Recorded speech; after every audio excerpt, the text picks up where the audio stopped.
तो hello everyone, welcome to SSC railway express.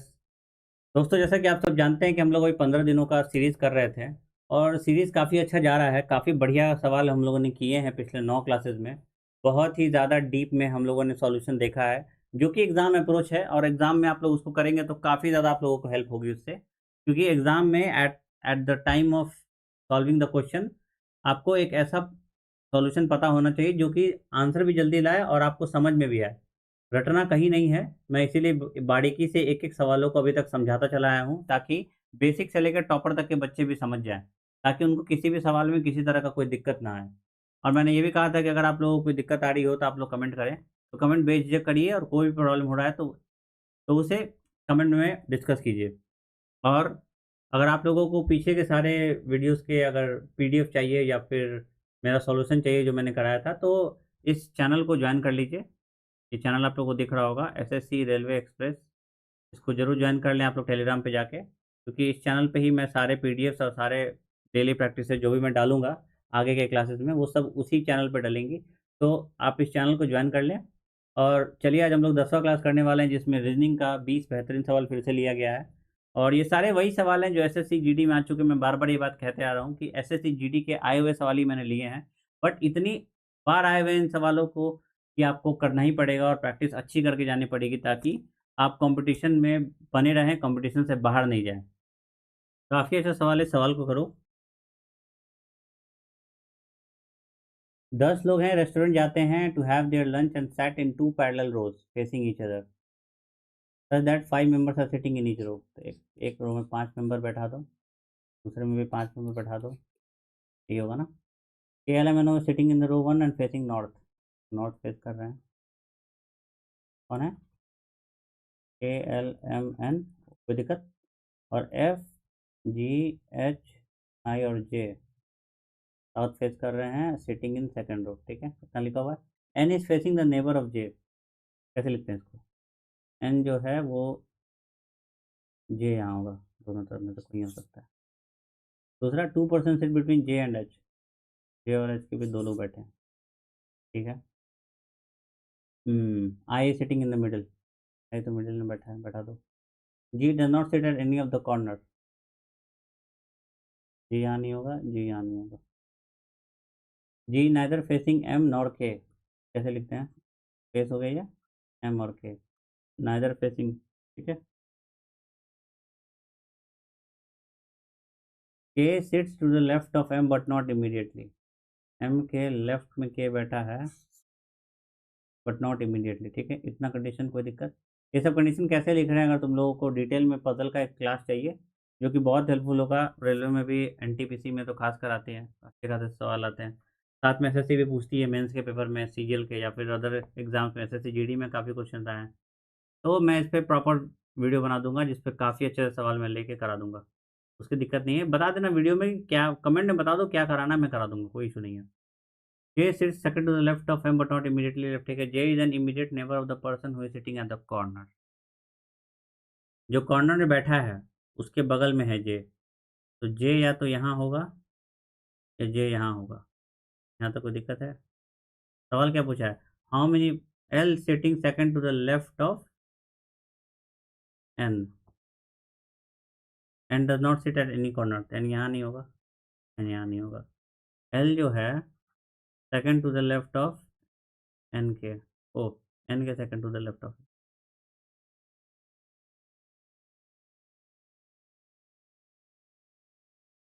चल क्यों नहीं रहा है?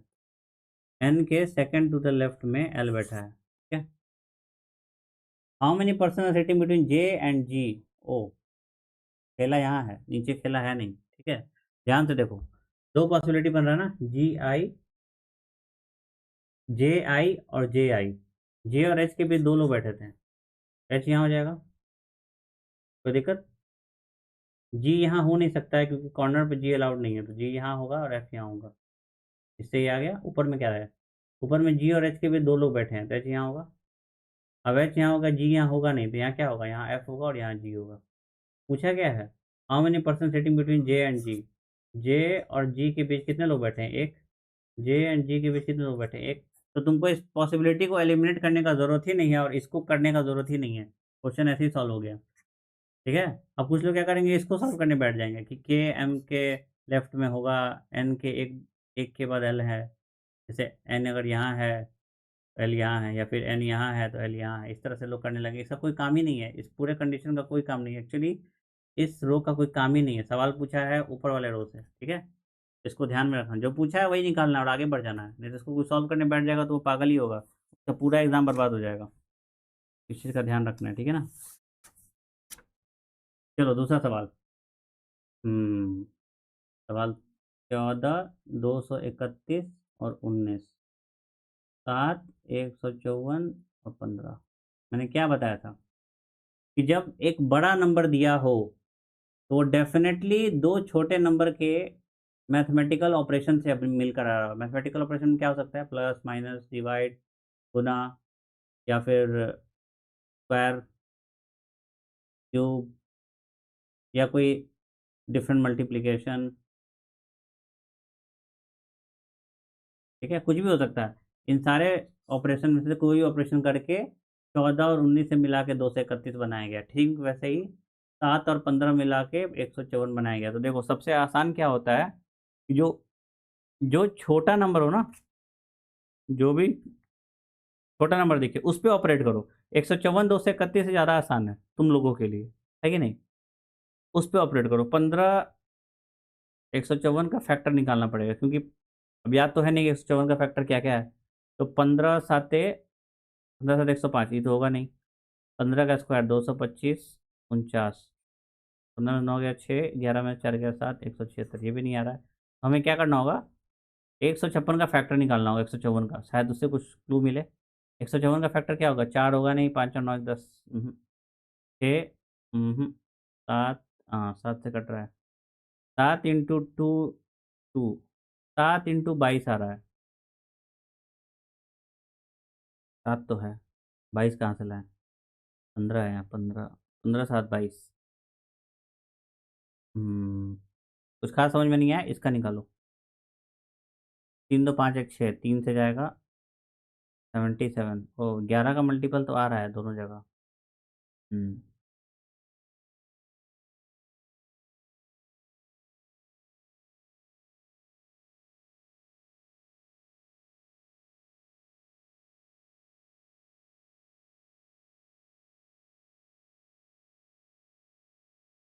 3 × 11 × 7, 11 × 3 33। यहाँ भी 7 कॉमन है, यहाँ 22, यहाँ 33। दोनों में 7 कॉमन ही आ रहा है, ठीक है। तो 33 कैसे निकालेंगे फिर हम, 19 और 14 से प्लस कर देंगे। ओ 19 + 14 हो गया 33, 33 × 7, नीचे वाला मैच कर रहा है क्या। 15 + 7, 15 7 22 × 7, 154। यस, यानी कि दोनों को ऐड करके उसमें 7 से मल्टीप्लाई करना है, ठीक है। ये 7 का मल्टीपल नहीं है, ये नहीं होगा। 7 तरीके ये भी नहीं है मल्टीपल, ये भी नहीं होगा, ठीक है। मल्टीप्लिकेशन ही चेक कर लो ना सीधे, ये भी नहीं होगा। ये मल्टीप्लिकेशन, ये जो 7 का मल्टीपल है 17 और 13, 30 × 7, 210। वाह very good question, good question, start लगा दो इस पर। तुमको 231 तो निकालना था, लेकिन 19 + 14, देखो ऑपरेशन लगा ना प्लस का, कितना हो गया। अब तुमको अगर पहले से पता होता कि 231 जो है वो 33 का भी फैक्टर है, 33 × 7 होता है, तो तुम्हारा क्वेश्चन ही खत्म हो जाता। 1914 33 करते हैं, उसमें 7 से गुना कर देते, सेम वैसे ही 154 जो होता है वो 22 × 7 होता है। अब ये फैक्टर पता होगा तो तुरंत हो जाता, नहीं पता है तो फिर फैक्टराइज करना पड़ेगा। चलो, कह रहा है कि डार्क कलर को, तो डार्क कलर के लिए ब्लैक कलर ले लो। डार्क कलर को ऐसे लिखते हैं, डेज आर ब्राइट को ऐसे लिखते हैं, नाइट्स आर डार्क को ऐसे लिखते हैं, पेंट ब्राइट को ऐसे लिखते हैं। पेंट के लिए पूछ रहा है, paint is equal to what. तो पेंट ब्राइट के लिए WU और RU दिया है, इसी दोनों में से कोई एक होगा, ठीक है। इसमें लग रहा है आंसर भी टिक मारा हुआ है। WU या RU, तो ये तो नहीं होगा, ये तो नहीं होगा, बच गया WU और RU, कौन सा आंसर सही है। तो WU और कहीं है, हाँ days are bright, days are bright और ब्राइट, अच्छा ब्राइट के लिए है bright is equal to WU, ये भी नहीं होगा, आर यू, ठीक है। नेक्स्ट, 7:1000, 12:3375, 4 क्या, कुछ समझ में आ रहा है देख के। 7 से 1000 पहुंचना है, 343 इंटू 3, 3 का 9।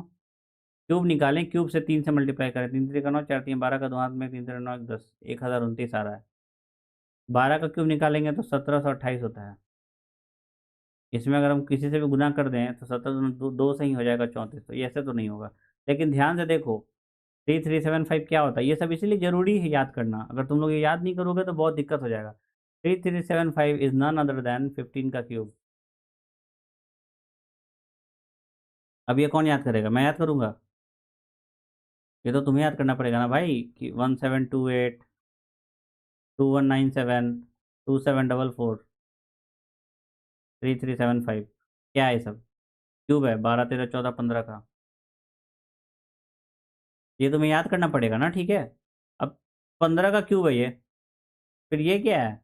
ये 10 का क्यूब है, ये 15 का क्यूब है। अब 10 आ रहा है 7 से, 12 से 15, तो ऐसा नहीं लग रहा है कि 4 में +3 करके अगर हम क्यूब निकाल दे तो आंसर आ जाएगा 343। 12 में +3 करके 15, उसका क्यूब, ये तो दिया है। 7 में +3 करके 10, उसका क्यूब। उसी तरह से 4 में +3 करके 7, 7 का क्यूब 343, ठीक है। इस तरह से अप्रोच करना है, कुछ चीज़ों को ध्यान रखना। अब 300, अब कहीं भी 17, एक सेकेंड, कहीं पे भी अगर 1728 दे दिया तो भाई तुमको सोचना पहले तो यही है कि 12 का क्यूब है। क्यों 12 का क्यूब यहाँ दिया है? 1331 दे दिया, 11 का क्यूब है। अब ये क्यों दिया है, ये तुम्हें पता होना चाहिए ना, तभी तो हो पाएगा सॉल्व। कह रहा है कि some train are buses, Venn diagram, train bus, कुछ ट्रेन बसेस हैं। No bus is car, car यहाँ है, कट गया। सम कार्स आर बाइक्स, ये बस है और ये बाइक। कोई दिक्कत यहाँ तक? पूछ रहा है कि some bikes are cars, some cars are bikes, तो सम बाइक्स आर कार्स, दोनों बाइक्स और तो सही होता है। Some bikes are train, bike और ट्रेन के बीच कोई रिलेशन नहीं है, नहीं होगा। ओनली कंक्लूजन वन फॉलो, ठीक है। मैं थोड़ा फास्ट चल रहा हूँ, ये सब मैंने पहले भी पढ़ाया है। वेन डायग्राम से कराना है इसको, ठीक है। अगर वेन डायग्राम से सिलॉक सीखना है तो मेरे को कमेंट कर देना। चलो, नो रेड इज ब्लैक, ये रेड हो गया, ये ब्लैक हो गया, कोई रेड ब्लैक नहीं है, अलग अलग कर दो। All blue are black, oh wait, no red is black, red और ये ब्लैक है, ब्लू नहीं, ठीक है। ऑल ब्लू आर ब्लैक, तो ब्लू अंदर हो गया। No blue is pink, pink यहाँ हो गया, और ब्लू के साथ उसका वो रिलेशन है, ब्लैक के साथ नहीं। No blue is red, blue का रेड के साथ एग्जैक्टली देखो, नो ब्लैक इज रेड और ऑल ब्लूज आर ब्लैक, तो ब्लू तो पूरा ब्लैक के अंदर ही होगा ना, तो एक भी ब्लू रेड के नहीं होगा, ये सही है, ठीक है। No red is pink, red का ब्लैक के साथ है रिलेशन, रेड का पिंक के साथ कोई रिलेशन है नहीं है, तुम कुछ नहीं कह सकते हो, ये गलत है। तो आंसर क्या हुआ? आंसर हुआ ओनली कंक्लूजन वन फॉलो।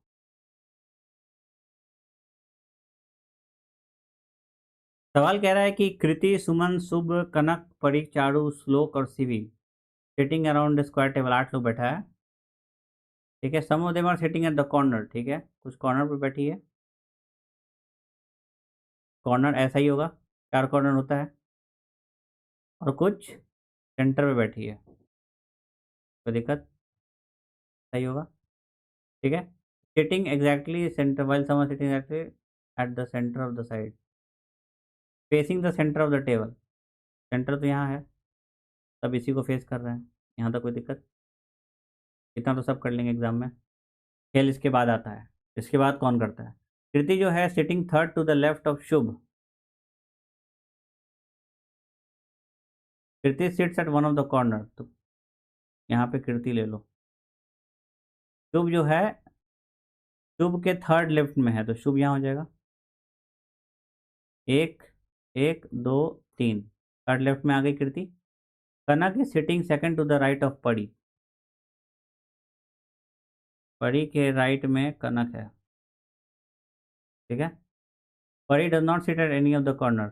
परी अगर मिडिल में है, फिर सेंटर, फिर मिडिल, खाना भी मिडिल में है, दोनों मिडिल में बैठी है। और मिडिल में जगह कितना है, 3 है। ठीक है, अब देखो next. Pari does not sit at any of the, Pari is not an immediate neighbour of Kriti. तो ये दोनों होगा नहीं परी के लिए, तो परी का अब एक ही जगह बच रहा है, ये वाला। परी के,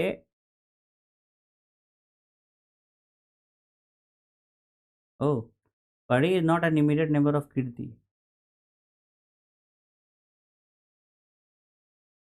परी के राइट, सेकंड राइट में कनक आ जाएगा, कनक यहाँ आ गई। ठीक है, पड़ी यहाँ क्यों आएगी, क्योंकि पड़ी यहाँ नहीं आ सकती और यहाँ नहीं आ सकती, दोनों मिडिल में बैठ रही है, तो यही ऑप्शन बच रहा है। अब पड़ी का नक्का हो गया। Next, Suman is an immediate neighbour of Charu. ठीक है, तो अगर ये चारू है तो इसका इमीडिएट नेबर सुमन, यही होगा। Suman does not sit at any of the middle, Suman corner पे है, चारू मिडिल में हो जाएगी, सुमन कॉर्नर पे हो गई। कॉर्नर कितना खाली है, 3 खाली है। ठीक है, Suman does not sit at any of the middle, Suman corner पे चली गई, चारू मिडिल में आ गई। अब मिडिल में जगह कहाँ है, 3 जगह हो चुका है, चारू यहाँ आ गई, सुमन यहाँ आ गई। अब only 3% sit between Suman and श्लोक फ्रॉम आइदर साइड, श्लोक यहाँ हो जाएगा।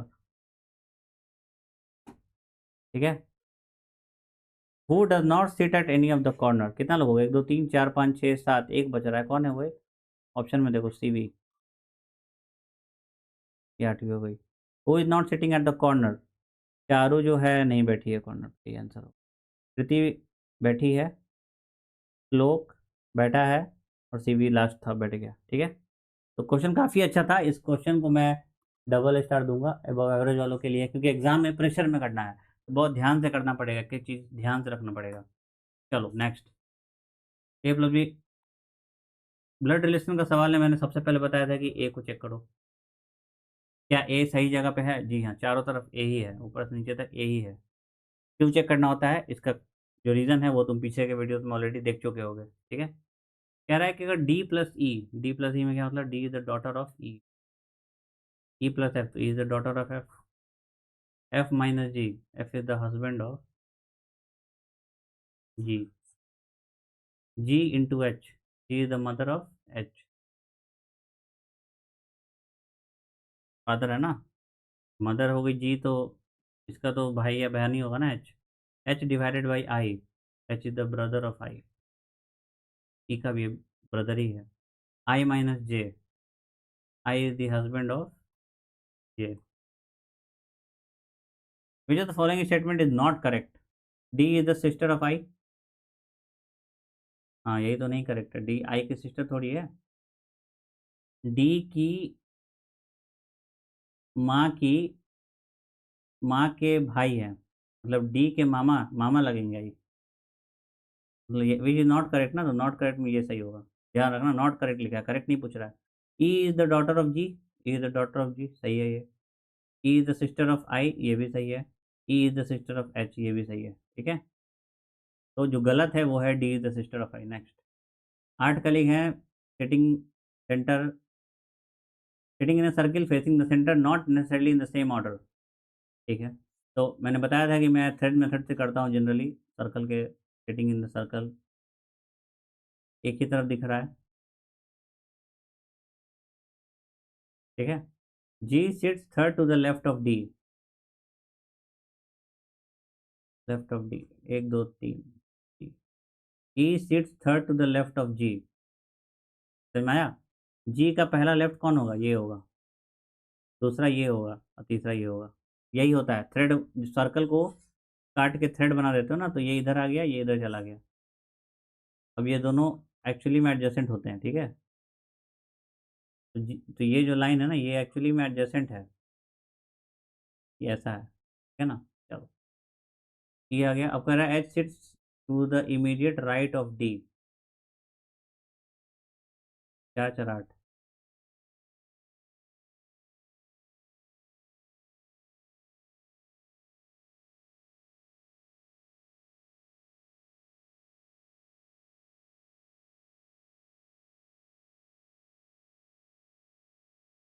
डी के इमीडिएट राइट में तो ई है,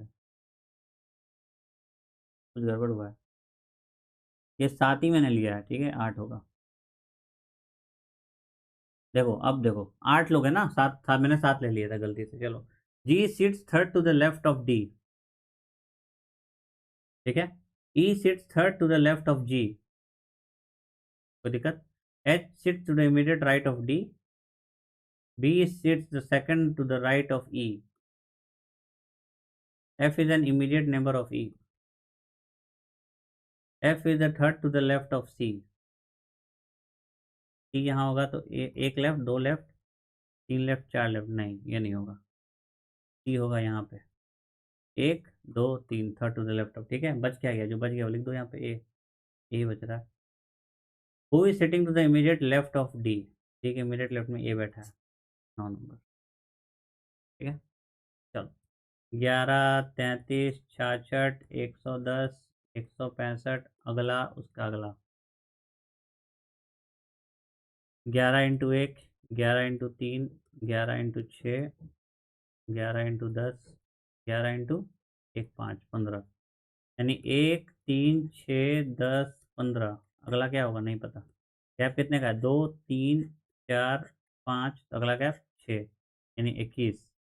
अगला नंबर जो होगा वो होगा 11 × 21, और उसके बाद का नंबर 7, 28, 11 × 28, ये कितना हो जाएगा, 1, 2, 1, 3, 2, 8, 8, 10 का जीरो, हाथ में एक 3, ठीक है।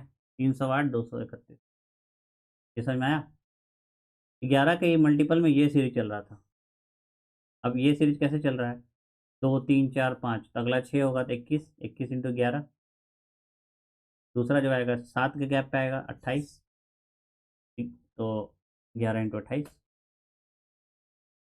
40, 10, 150, 65, 35 और 150। बताओ भाई, मैंने बताया था कि इन दोनों से ये आएगा, इन दोनों से ये आएगा, बड़ा तो यही है। तो 40 और 10 जोड़ देते हैं, 50, 50 × 3, 150 बड़ा है। ये दोनों को ऐड करेंगे तो 100, 100 × 2, नहीं 3, ये तो 300 आएगा। तो ये नहीं है तरीका, ऐड करके मल्टीप्लाई करने का ऑप्शन तो नहीं है। अब 40 में से 10 गया, 30, 30 × 5, ये भी 150 आ रहा है। 65 में से 35 गया, 30, ओ, क्या ये भी सब्ट्रैक्ट करके 30 × 5, 150 ही हो रहा है। वो ऑप्शन चेक करना पड़ेगा क्या ये मैच कर रहा है। 70 में से 30 गया, 40, 40 × 5, 200। 75 में से 40 गया, 35 × 5, 175। 55 में 10 गया, 45 × 5, 225, ही तो हो रहा है। 18 × 5, 90, मतलब सही है। यानी कि करना क्या था कि ए बी सी दिया हुआ था, A - B × 5 = C, यही होगा, ठीक है। ये पैटर्न है, इस पैटर्न पे क्या सवाल बनता है। 8, 280 और 5, 11, 308 और 4, 308 देके सबको ये बात समझ में आना चाहिए कि 11 × 28 है। बट क्या ये 11 × 4 × 7 भी तो है, 11 दिया है, 4 दिया है, 7 एक्स्ट्रा है, तो देखते हैं। 8, 8 3 का 24, 8 × 35, 8 × 5 × 7, ये देखो ये दोनों भी दिया है, यानी दोनों को मल्टीप्लाई करके 7 से गुना कर दो।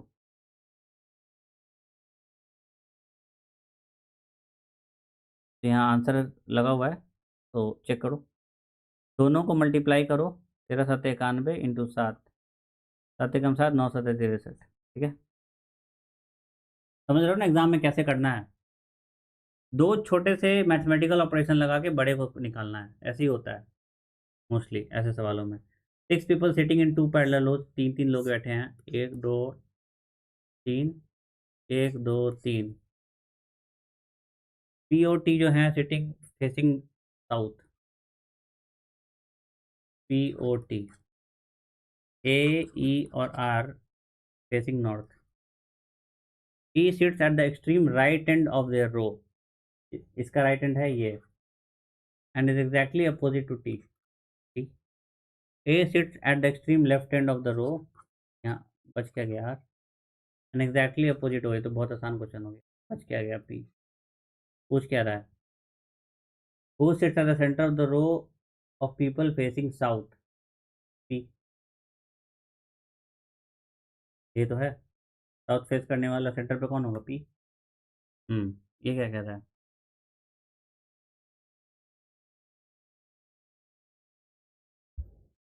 के लिए मुझे कलर चेंज करना होगा सबसे पहले।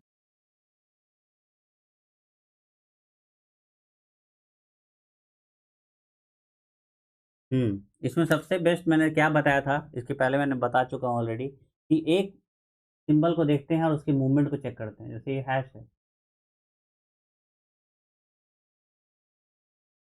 यहाँ से फिर ये यहाँ जाता है और उसके बाद सेंटर में आ जाता है। उसी तरह से ये भी यहाँ जाएगा, है। अब अगला तो सेंटर में ही जाएगा। तो यहाँ पे जो फिगर बनने वाला है, सबसे पहला जो यहाँ पे आएगा वो ये आएगा। यहाँ तक कोई दिक्कत? जो यहाँ था वो यहाँ चला गया, जो यहाँ था वो यहाँ चला गया, यहाँ वाला यहाँ चला गया। अब यहाँ वाला सेंटर वाला कहाँ जा रहा है? सेंटर वाला ये तो स्क्वायर गायब हो गया, गायब होके यहाँ पे चला आया। यानी यहाँ जो हैश था ये गायब हो जाएगा। तो हैश यहाँ होगा नहीं। कटेगा कौन कौन? ये तो कट गया। हैश यहाँ दिया है, हैश यहाँ दिया है, और यहाँ सेंटर दिया नहीं है। Option one. ओके, देखो, इससे 1 2 3 बचा, 4 पहले ही कट गया। अब हैश यहाँ, यहाँ पे हैश नहीं आएगा, यहाँ दूसरा नंबर आ रहा है, देख रहे हो? तो यहाँ पे भी सर्कल नहीं आएगा, कोई दूसरा नंबर आने वाला है। सॉरी, ये यहाँ, ये तो आंसर है। तो ये हैश यहाँ नहीं आके यहाँ कोई दूसरा नंबर आएगा इस वाले फिगर में, क्योंकि जो सेंटर पे था वो गायब हो जाता है। कोई यहाँ एस था ना, एस गायब हो गया अगले फिगर में। फिर ये जो था ये गायब हो गया इसमें, ये फिर गायब हो जाएगा अगले वाले फिगर, यानी अगले वाले फिगर में हैश होगा ही नहीं। तो जहाँ जहाँ हैश है वही हटा दो, कहानी खत्म। 2 3 4 तीनों कट के एक रह गया। बहुत क्लटर्ड हो गया, इसलिए इसको थोड़ा सा सही कर देते हैं ताकि समझ में आए तुम लोग को। ठीक है। 15। All boys are tomato. तो लड़कों की भारी बेइज्जती है भाई, सारे लड़कों को टमाटर बना दिया। टमाटर are ladder, no ladder is small. Some boys are not tomato. नहीं, ऐसा कैसे होता है? ऑल बॉयज आर टोमेटो तो some boys are not tomato तो गलत हो जाएगा ना। Some ladders are tomatoes. Ladder और टोमेटो के बीच रिलेशन है, बिल्कुल है, ये रहा। सम लैडर्स आर टोमेटो, तो ये सही हो गया। Some boys are ladders, boy यहाँ है, लैडर यहाँ है, कोई रिलेशन नहीं है, ओनली टू। ठीक है, नेक्स्ट। चलो, इसमें सबसे पहले क्या देखते हैं हम? ये देखते हैं। अब ए दिया हुआ है तो कोई टेंशन नहीं है। नॉट करेक्ट है तो सारा निकालना पड़ेगा। यू प्लस, प्लस का मतलब है father, U is the father of U. Power का मतलब हो जाएगा U is the mother of R. At the rate का मतलब हो गया sister, R is the sister of N. N M percent C का मतलब हो गया कि N is the brother of C. C पे फिर पावर लगा है। C is the mother of I. I पे at, I is the sister of J. J पे hash, J is the wife of A. वाह, क्या फिगर है! 1 2 3 4 generation, ठीक है। A, which is the following is not correct. A is the son of C. नहीं, यही गलत है, पहला ही गलत हो गया। गलत हो गया मतलब इसको सही करना है। इसका क्या मतलब है? अगला देखते हैं। Q is the mother of N. Q is the mother of N, yes. Q is the maternal grandfather of R. Grandfather तो है, मैटरनल भी है। आर का, आर की माँ के पापा हैं, नाना जी हैं। C is the daughter of Q. C is the daughter of Q, yes. तो माँ है इन तीनों की। यही सही होगा, बाकी सब सही था, ये गलत है। ए सन नहीं है सी का, ए सन इन लॉ है। चलो, 17 नंबर। ये क्या कह रहा है?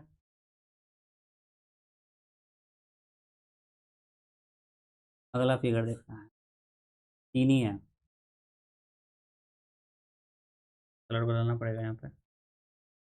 ये देखो, ऐसे, फिर ऐसे, यहाँ से इधर आया, फिर यहाँ से इधर गया। और यहाँ से फिर वापस इधर आ गया, मतलब कि ये इसी लाइन में डायगोनली मूव कर रहा है। और कैसे मूव कर रहा है? पहले ऐसे, फिर ऐसे, फिर ऐसे, मतलब ये वाला जो साइन है, ये क्लॉकवाइज रोटेट कर रहा है। ये पकड़ लिए? देखो, फिर ऐसे, फिर ऐसे। अब अगला कैसे होगा? क्या ये होगा अगला? ये गया, ये गया। दूसरा सी। अच्छा, दो ही था। सी ऐसे है, फिर यहाँ आ रहा है। कैसे हो गया? ऐसे, फिर ऐसे, यहाँ पे। ये जो है, सी जो है,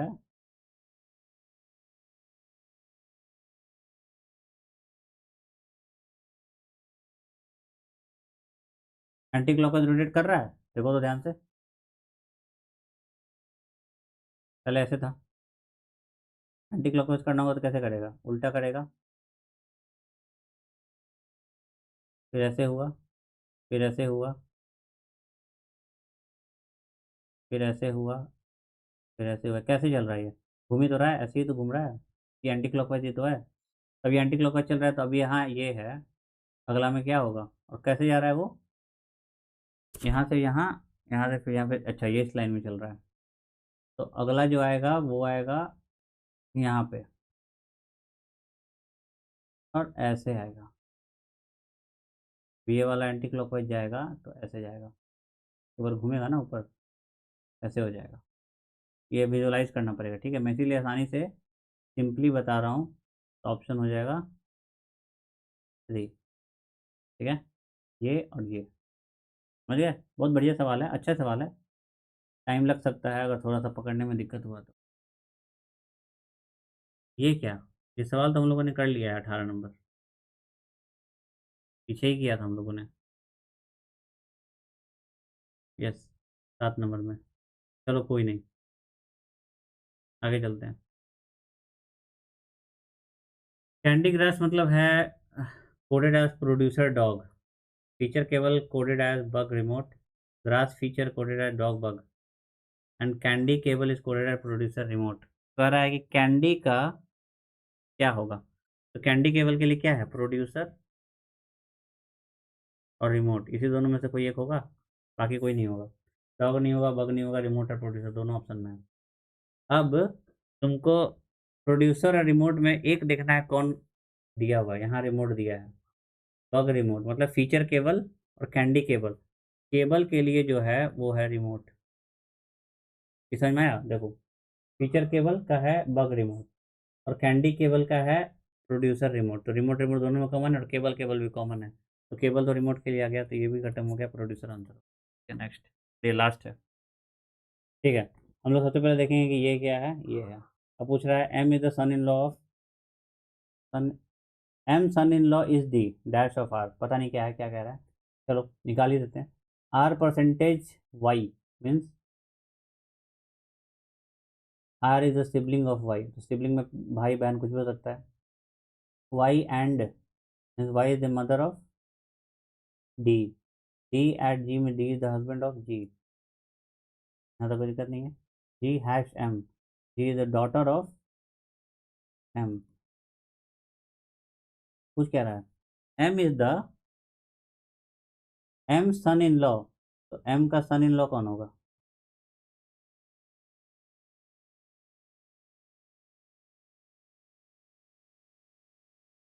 एम का तो सन है, सन इन लॉ तो है ही नहीं। कैसे पूछा? R Y D E M, को छूट गया क्या मेरे से?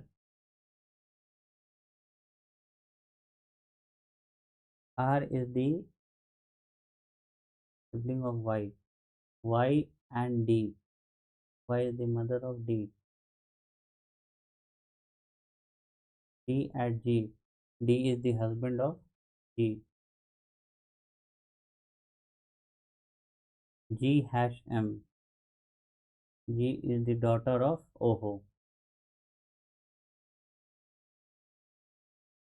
जी is the daughter of M. ये दोनों के आपस में थोड़ी होंगे, समझी हो गए ये लोग दोनों। ठीक है। हाँ, यही गलती हो रहा था मेरे से। एम का जो सन इन लॉ है, एम का सन इन लॉ ये होगा, क्योंकि एम की बेटी का हस्बैंड है। Is the dash of R, R का क्या है?